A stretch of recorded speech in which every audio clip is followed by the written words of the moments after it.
Well, today I have my original 102 out for lubrication and just general checking over. I've had it about 10 years now, and it's time. It's all done. Just testing a few records and playing around with it. This is not a first-year issue. That would be 1932. This is 1934, so it has the second revision of the brake on there. There were a couple before the 102C came along, and they improved it. This is the metal motorboard, which is a hallmark of the early 102s. Not that it's better or worse than wood, it's just different. They both work very well. Being an early model, before 1935, this has the original number 16 on there, reproducer. There you go. Now the problem with these, not that there's a problem, but they are press fit together. And really, they're not intended to be serviced. Not that there's anything in there that you would need to service. There are no rubber gaskets in these. They're felt. But if something was to happen, a needle bar breaks, anything else, you're really not getting that apart. You know, that's it. You can't separate that. And believe it or not, that is the original isolator gasket on there, and it is still pliable. It's still, whatever rubber they used, it was a good material. It's a very nice playing reproducer. Nothing wrong with it there. It's orthophonic, of course. Before it was replaced by the 5A. These were later used, so I am told, on the last 102s to be made. They can turn up there. I don't know that from personal experiences. I have some very late 102s, but none of them came with a 16 on it. They all had the Bs. But being 1934, it still has the 16. The 16 is still playing very well, so there's no reason to worry about it. And we've lubricated everything on it earlier, and I have a record on here to play. This is the Great Eddie Cantor's The Automobile Horn song. I generally don't like to play vocals on these videos because they can be piled up with all kinds of advertising by the copyright owner. But yeah, we'll try it this time, see if it gets through. There's a few advertisements on there. Just know I didn't put them there.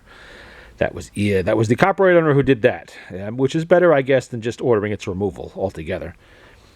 This is the black rexine case, as they were all different colors and everything else, but black rexine was the basic model. This one was brought home by a tourist from the UK, and it has an original Portable Gramophone Model 102 instructions or assembly and operating manual. This is original, which you don't see. I mean, you can get reproductions and reprints, but there aren't that many people that kept their instruction manuals. I don't know why, really, from 1934, but this person apparently did. And you can see, it's got all the operating instructions in it, just like the reprints, except this one is original. I think I might have showed this in an earlier video, but you don't see these that often, so might as well have a look at it while it's out. They have little things here you could buy for your new portable gramophone. I really would like to find one of those metal carrying cases. That would be nice. And they have the usual albums. Notice there's a flap on these sleeves, so the record can't slip out if you upend the album, which I guess could happen, being that it is a portable machine, and they assumed you'd be carrying these albums out in the field, so they put a little flap on it to keep the record in.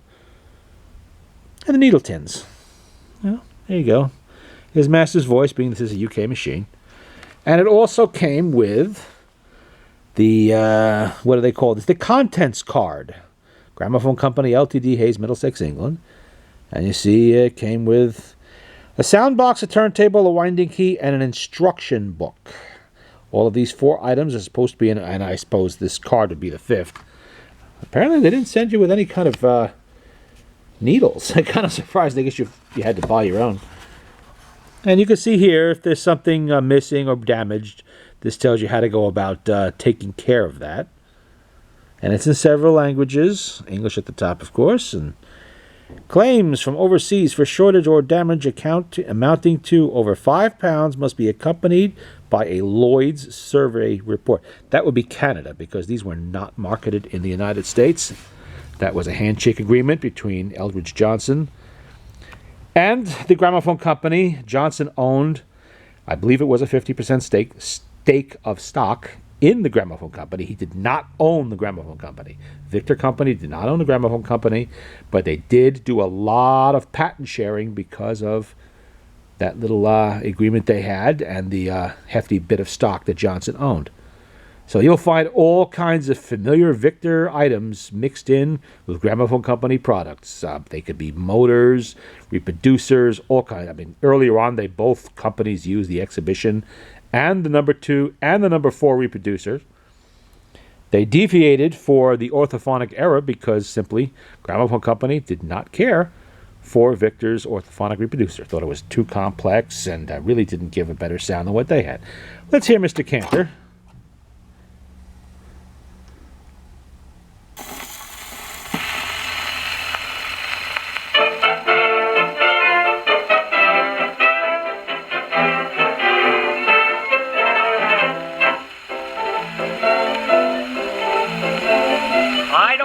Diamond rings, real estate and other things. What's $1 million more or less? I don't care to own a yacht. Fame can mean an awful lot. My ambition you would never guess. I want to get myself an automobile with a horn that goes. I'll be in heaven when I'm there at the wheel and the darn thing blows. I never had a girl that I could pet, 'cause with a face like mine, they're hard to get. But with the horn upon my little coupe, things will be coming my way. Let me tell you why girls won't pass me by. They must fall for my. I want to get myself. Pull over there. Pull over. What's the matter with you? What's the idea of coming down here at 40 miles an hour? Besides, you're driving on the wrong side of the street, and I had my hand up and you went right ahead. I suppose you know you'll lose your license for this. The joke's on you, officer. I ain't got a license. Come on. I want to get myself an automobile with a horn that goes. It's the only horn that has sex appeal when the darn thing blows. The girls will flock around each time it's played, and I'm the piper who must be paid. Let me give you boys a bit of advice. If your girls are like ice, if you can get by with your scotch and rye, then I loan you my. Ah.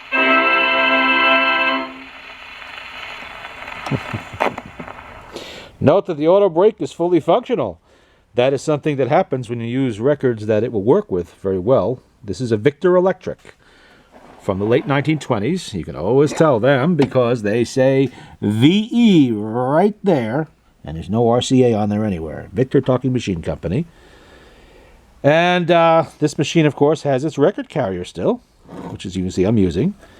This is a number 5B sound box, a shipping box. I'm using it to hold some needles and things that I'm using today, and an extra reproducer for the Victor 50 I'll be playing with later. Well, there you go. That's pretty much it. A little dusty because some of the records were dusty. That happens with these machines. Records in pretty good shape, except for some old mildew stains on the label, as was normal. Really wasn't played much, surprising for an Eddie Cantor record, because he was very, very popular in the 1920s. This record, I don't remember the exact date, but it's going to be sometime after 25 or 26, probably around 27, 28, in there somewhere. And it's correct for an orthophonic machine, which is what the 102 is. And it's before 1935, so the makeup of the record itself has a little bit of grit in there that can wear the needle properly. Records made from the later period did not have that and can often, if you play them long enough, you will cause damage over time. Not 1 or 2 or 5 or 10 plays probably, but more than that, and you will. Okay, here's just a quick look at the 102, and listen. I was just doing a basic service oiling. You have to do that periodically. It's nothing big or complex. No full rebuilds. I did that originally years back when I first got the machine. There you go. The 102, the 102, not the 102C, the 102.